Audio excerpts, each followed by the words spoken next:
Hi folks, and welcome to day 8 of our lessons from Leviticus. Today's devotional is called My Offering is to be Eaten by the Priest. Leviticus chapter 2 verses 1 to 3. Suppose anyone brings a grain offering to the Lord. Then their offering must be made out of the finest flour. They must put olive oil on it.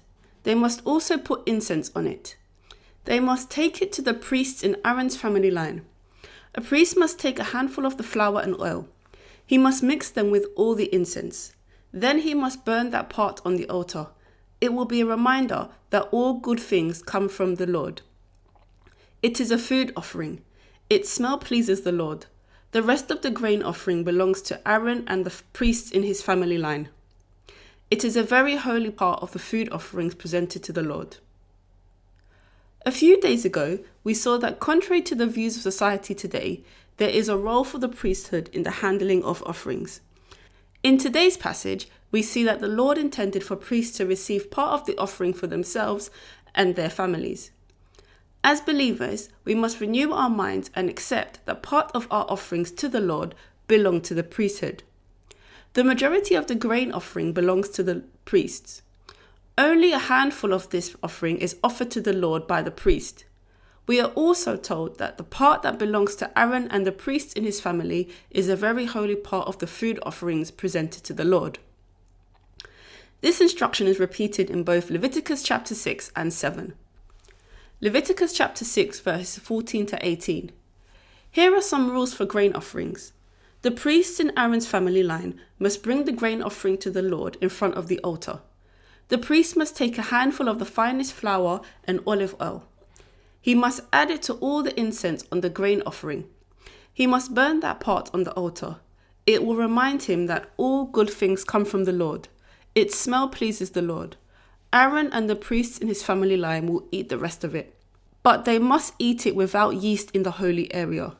They must eat it in the courtyard of the tent of meeting. It must not be baked with yeast added to it. The Lord has given it to the priests as their share of the food offerings presented to him. It is very holy, just like the sin offering and the guilt offering. Any priests in Aaron's family line can eat it. It is their share of the food offerings presented to the Lord. It is their share for all time to come. Anyone who touches these offerings will become holy. Leviticus chapter 7 verses 28 to 35. The Lord spoke to Moses. He said, "Speak to the Israelites. Tell them, suppose someone brings a friendship offering to the Lord, then they must bring part of it as their special gift to the Lord. They must bring it with their own hands. It is a food offering presented to the Lord. They must bring the fat together with the breast. They must lift the breast up and wave it in front of the Lord as a wave offering. The priest will burn the fat on the altar, but the breast belongs to Aaron and the priests in his family line. Give the right thigh from your friendship offerings to the priest as a gift. The priest who offers the blood and fat from the friendship offering must be given the right thigh. It is his share. I, the Lord, have taken the breast that is waved and the thigh that is given. I have taken them from the friendship offerings of the Israelites, and I have given them to Aaron the priest and the priests in his family line. The offerings will be their share from the Israelites for all time to come. That is the part of the food offerings presented to the Lord.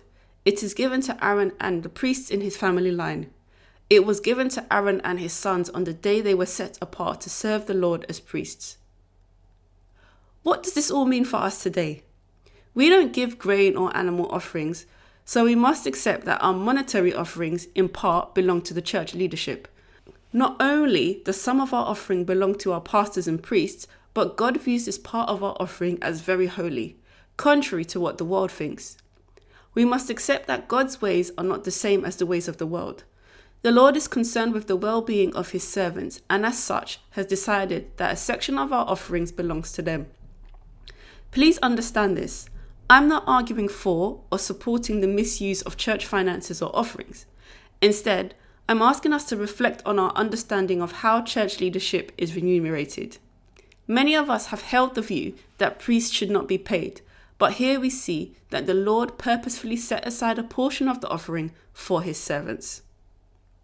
Here are some questions for you to think about. Do I have the right attitude towards my offering and church leadership? Am I influenced by the world or God's word on this topic? Do I need to renew my mind in this area? That's it from me today. Have a great day. Thanks for listening. Bye.